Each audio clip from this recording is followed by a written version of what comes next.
Chapter 11 perimeter and area. ये इस chapter का इंट्रोडक्शन वीडियो है और इसमें हम वो सारी चीजें डिस्कस करेंगे, वो सारे फॉर्मूलेज, वो सारी फिगर्स हम इसके अंदर डिस्कस करेंगे जो इस चैप्टर के अंदर यूज होने वाले हैं। तो सबसे पहले समझते हैं कि पेरीमीटर और एरिया एक्चुअली होता क्या है। देखिए, कोई भी क्लोज फिगर है, लेट सपोज ये एक क्लोज फिगर है।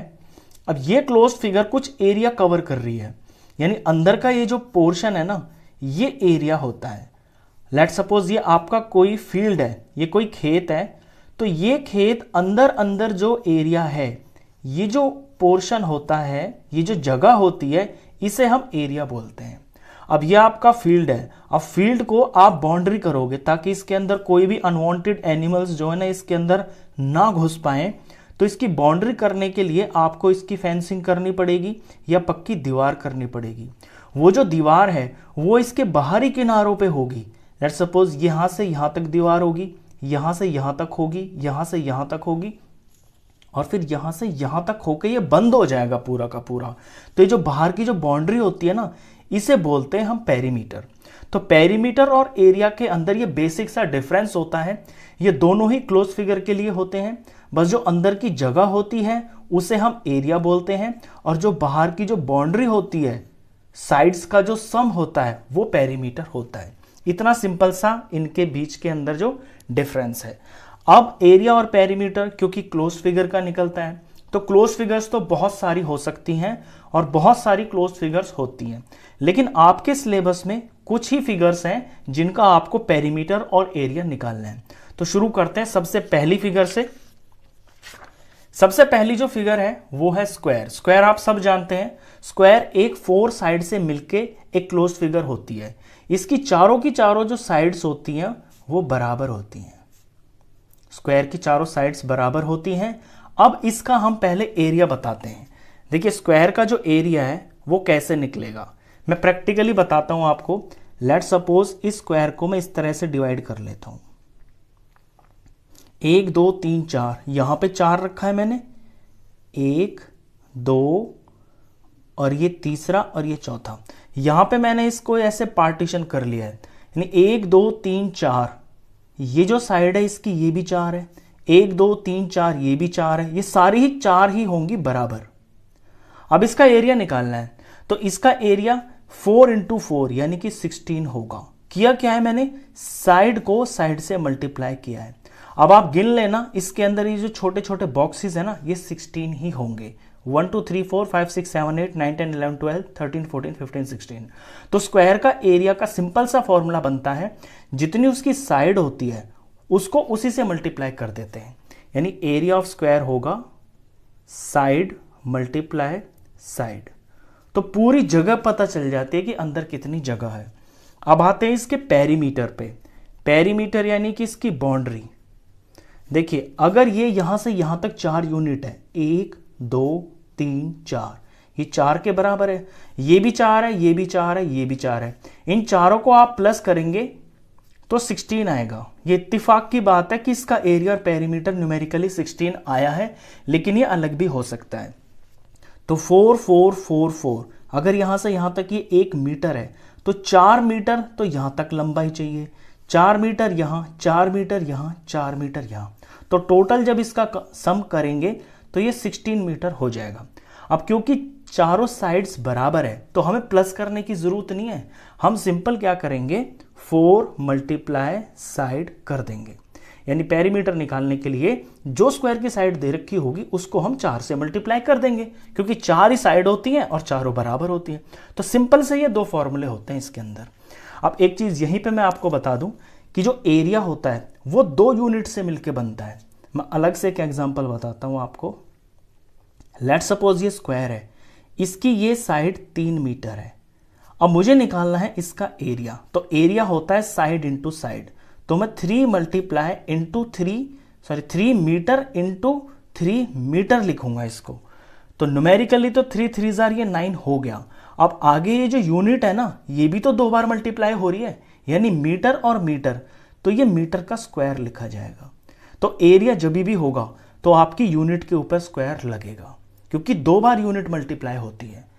अब पेरीमीटर देख लीजिए, इसका पेरीमीटर अगर निकालेंगे तो 4 इंटू साइड, साइड कितनी है 3 मीटर, अब यहां पे 4 तो नंबर है और ये साइड है, साइड के अंदर यूनिट लिखी हुई है, तो 4 3 12 हो गया और यूनिट यहां एक ही बार है, तो सिर्फ यहां मीटर लगेगा। क्योंकि जो पेरीमीटर होता है ये सिर्फ एक लेंथ होती है और लेंथ जो होती है वो 1 यूनिट में ही होती है, और एरिया जो होता है वो एक 2 डायमेंशनल होता है, तो उसमें 2 यूनिट्स मल्टीप्लाई होती हैं, तो इसलिए एरिया में हमेशा जो आंसर आएगा और जो यूनिट होगी उसका स्क्वायर जरूर होगा।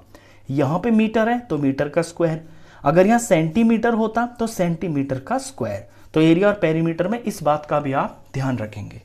ये थी फर्स्ट फिगर। अब चलते हैं हम अपनी सेकंड फिगर पे। सेकंड फिगर है रेक्टेंगल। रेक्टेंगल का एरिया देखिए पहले। रेक्टेंगल का एरिया होता है लेंथ इंटू ब्रेड्थ। लेंथ वो होती है जो लंबी होती है, ये हम लेंथ बोलते हैं, और ब्रेड्थ वो होती है जो छोटी होती है। ये भी 4 साइड से मिलके बनती है। जो रेक्टेंगल होता है इसकी आमने सामने की साइड्स बराबर होती हैं, 2 लंबी होती है उन्हें लेंथ बोलते हैं, 2 छोटी होती है उन्हें ब्रेड्थ बोलते हैं। अब लेंथ इंटू ब्रेड्थ ये फॉर्मूला बना है, प्रैक्टिकली दिखा देता हूं मैं आपको। 1 2 और ये 3 और ये 4 और 5, ये मैंने इसे 5 डिवीजन कर लिया है, यहां पे ऐसे 5।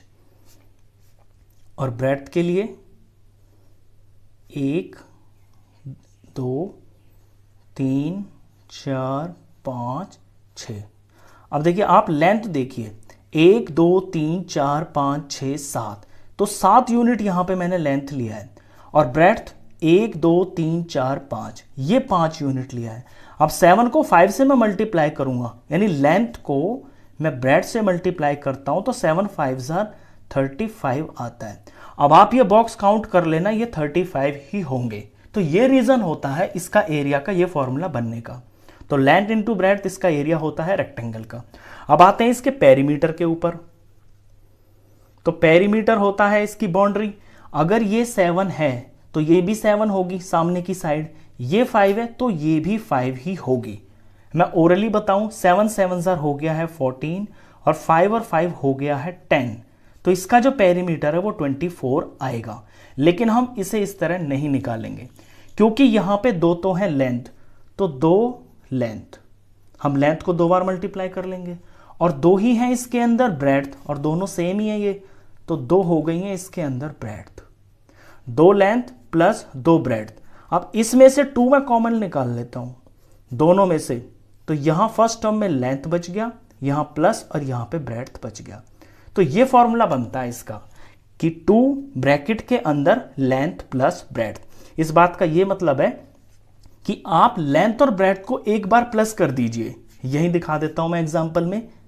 ये लेंथ और ब्रेड्थ है 7 और 5, इसको प्लस कर दीजिए और 2 से मल्टीप्लाई कर दीजिए, क्योंकि ये 2 बार है ना, यहां पे लेंथ ब्रेड्थ है, यहां पे लेंथ ब्रेड्थ है। तो 7 और 5 हो गया है 12, और ये 2 और ये हो गया 24। तो फॉर्मूला याद रखेंगे आप, ये मैंने बनाने का तरीका बताया, ये मत लगा देना आप ये बना कैसे फॉर्मूला, वो मैंने आपको सिखाया है। तो ये इसके फॉर्मूले हो गए हैं 2। अब नेक्स्ट फिगर पे आते हैं। नेक्स्ट फिगर है पैरेललोग्राम। पैरेललोग्राम दिखने में आपका स्क्वायर जैसा हो सकता है अगर उसकी चारों साइड्स बराबर है, या फिर वो रेक्टेंगल की तरह भी हो सकता है कि आमने सामने की साइड्स बराबर हो। तो यहां पे पैरेललोग्राम के अंदर ये साइड जो है और ये साइड जो है, ये बड़ी साइड है, ये छोटी साइड है, ये चारों ना बराबर भी हो सकती हैं। पैरेललोग्राम की बस प्रॉपर्टी यही होती है कि उसके आमने सामने के एंगल बराबर होते हैं, ये और ये बराबर होगा, ये और ये बराबर होगा, और आमने सामने की साइड्स बराबर होती हैं। अब आते हैं इसके एरिया के ऊपर। पहले हम इसका एरिया बताते हैं। देखिए पैरेललोग्राम जहां टिका होता है, जैसे कि अभी ये पैरेललोग्राम है, ये जमीन पे यहां टिका हुआ है, तो ये हो गया है इसका बेस, ये बेस हो गया इसका बी फॉर बेस। और जमीन से ये कितनी हाइट पे है, और हाइट नपती है हमेशा 90 डिग्री पे, बिल्कुल स्ट्रेट 90 डिग्री पे, ये इसकी हो गई है हाइट। तो बेस और हाइट का प्रोडक्ट कर देते हैं तो पैरेललोग्राम का एरिया आ जाता है। तो सिंपल इसका फॉर्मूला बनता है बेस इंटू हाइट। अब इसकी बेस और हाइट चेंज भी हो सकती है। अगर इस पैरेललोग्राम को घुमा के मैं इस वाले पोर्शन को ज़मीन पर टिका देता हूँ तो फिर ये बेस हो जाएगा, क्योंकि ये ज़मीन में टिक जाएगा। और जितना ये ऊपर की तरफ होगा तो इसकी हाइट यहाँ पे फिर इस तरह से नापी जाएगी, यानी इस बेस लाइन से बिल्कुल 90 डिग्री पे जी जितना ऊपर की तरफ होगा वो इसकी हाइट होगी।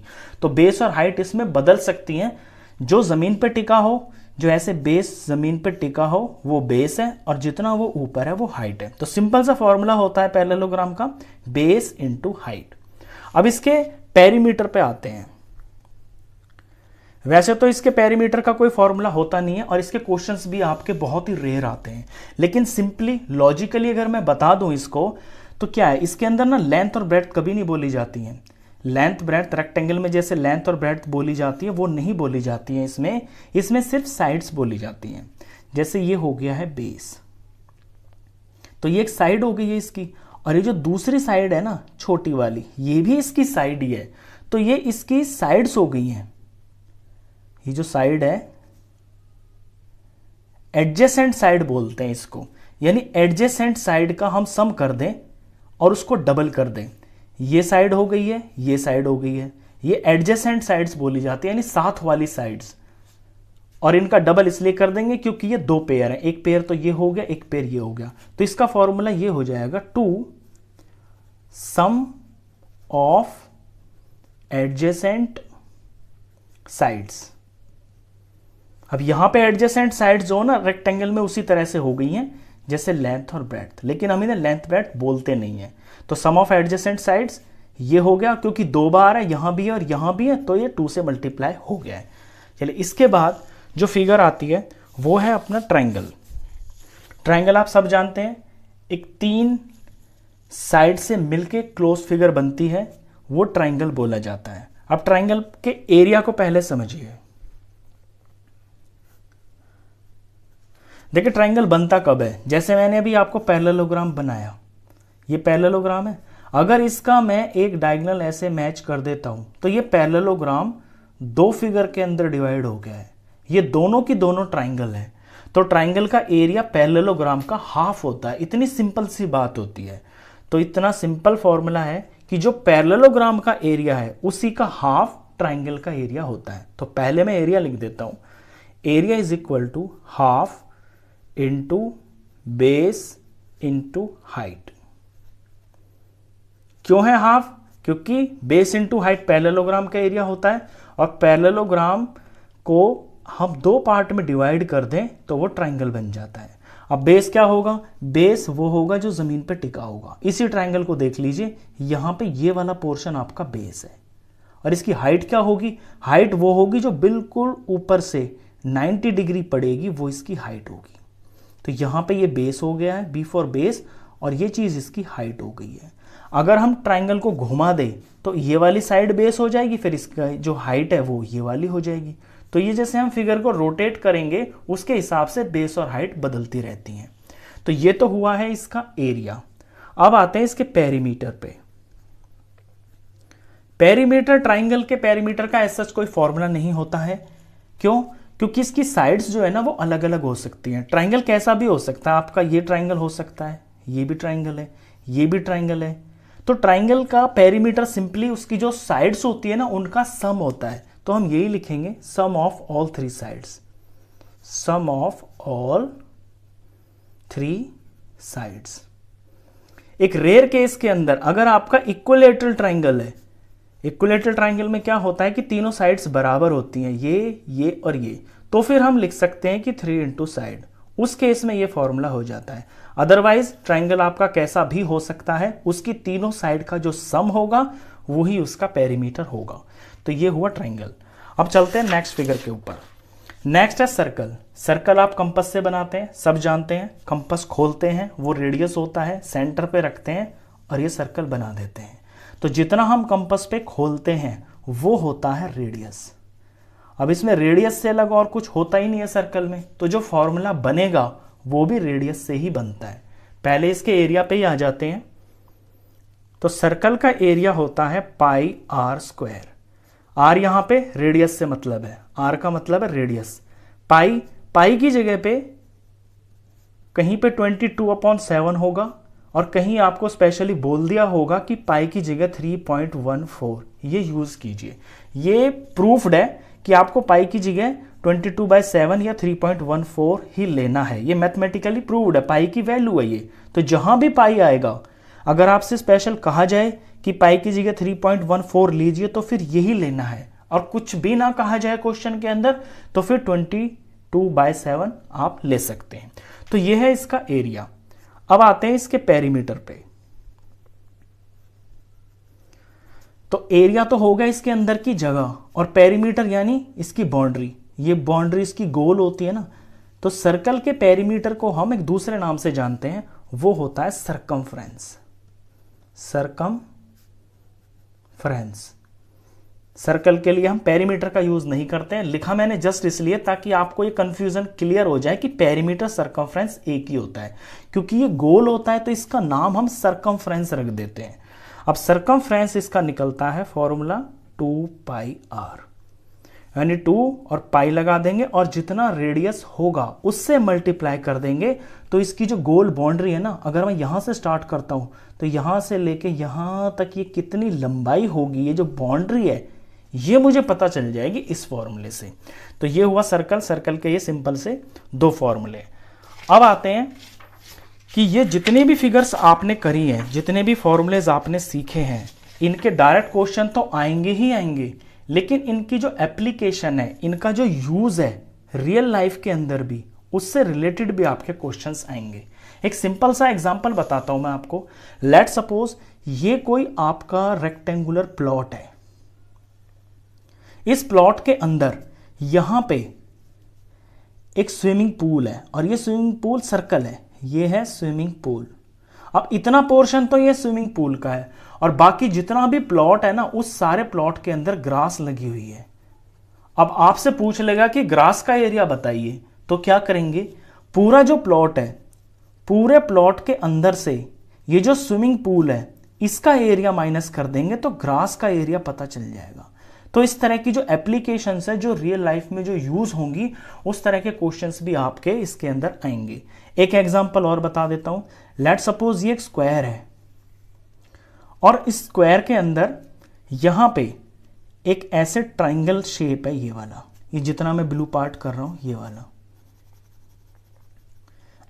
इस ट्रायंगुलर पार्ट के अंदर पार्क लगा हुआ है, इतने पार्ट के अंदर, और बाकी का पोर्शन खाली है। बाकी का पोर्शन पूरी तरह से खाली है। तो आपसे ये पूछ लेगा कि खाली का एरिया बताइए। अब देखिए, जो खाली है, ये जो शेप है, ये कोई शेप आपको समझ तो आ नहीं रही है, तो इसका एरिया कैसे निकालेंगे। लेकिन जो शेप्स आपको समझ में आ रही है उनका यूज कर सकते हैं आप। यहां पे पूरा का पूरा ये क्या है, स्क्वायर। स्क्वायर में से, पूरे में से आप ये ट्राइंगल माइनस कर दीजिए। स्क्वायर में से ट्राइंगल माइनस करेंगे तो जो जगह खाली पड़ी हुई है उसका एरिया आ जाएगा। इतना सिंपल सी बात है। एक और एग्जांपल बताता हूं। लेट सपोज ये आपका कोई बड़ा प्लॉट है, ये रेक्टेंगुलर प्लॉट है, और इस प्लॉट के चारों तरफ ऐसे कोई रास्ता है।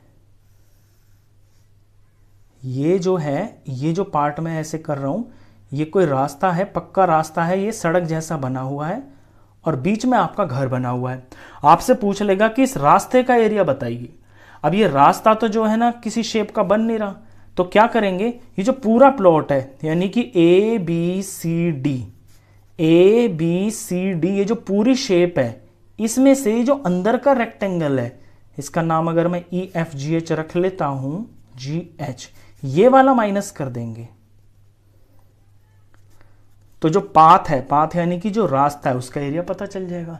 तो जितने भी ये फिगर्स आपने करी है ना, इनकी एप्लीकेशन, इनकी यूजेस से रिलेटेड भी आपके क्वेश्चंस आएंगे, और उनके अंदर कोई ज्यादा मेहनत नहीं होती है। सिंपल सा लॉजिक लगाना होता है कि यहां किस फिगर में से किस फिगर को माइनस करने से हमें अपना आंसर मिल जाएगा। ये हुई इसकी एप्लीकेशंस। अब एक बहुत इंपॉर्टेंट चीज है जो मैं आपको जरूर बताना चाहूंगा, वो है कन्वर्जन ऑफ यूनिट्स। इनमें ऐसे सवाल आएंगे जब आपको यूनिट को चेंज करना भी पड़ सकता है।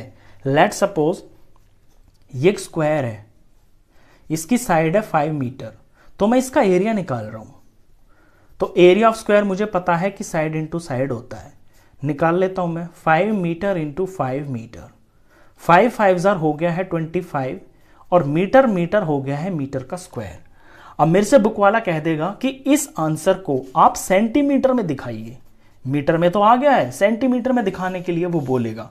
तो हम क्या करेंगे, देखिए, या तो हम शुरू में ये कर सकते हैं कि 5 मीटर की जगह हम सेंटीमीटर ही बना लें। क्या करेंगे कि हम 5 मीटर के सेंटीमीटर बना लेंगे। वो कितने होंगे, 500 सेंटीमीटर। क्यों, क्योंकि 1 मीटर में 100 सेंटीमीटर होते हैं।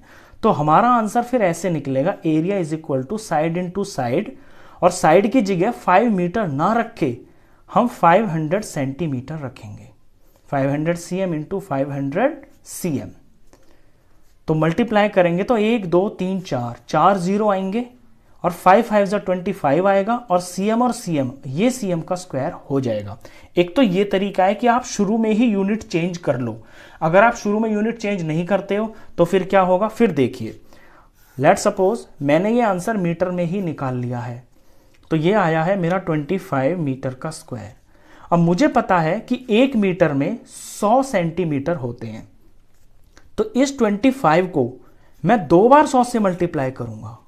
क्यों, क्योंकि मीटर स्क्वायर है ना, अगर एक बार मीटर से सेंटीमीटर बनाऊंगा तो 100 से मल्टीप्लाई करना पड़ेगा, लेकिन यहां मीटर का स्क्वायर है इसलिए 2 बार 100 से मल्टीप्लाई करूंगा। तो अब मेरा जो आंसर है वो डायरेक्ट cm स्क्वायर में बन जाएगा। अब मैं इसका आंसर अगर लिखूं तो ये 25 हो गया, 1 2 3 4 मल्टीप्लाई करके ये 4 0 भी आएंगे, ये cm का स्क्वायर है।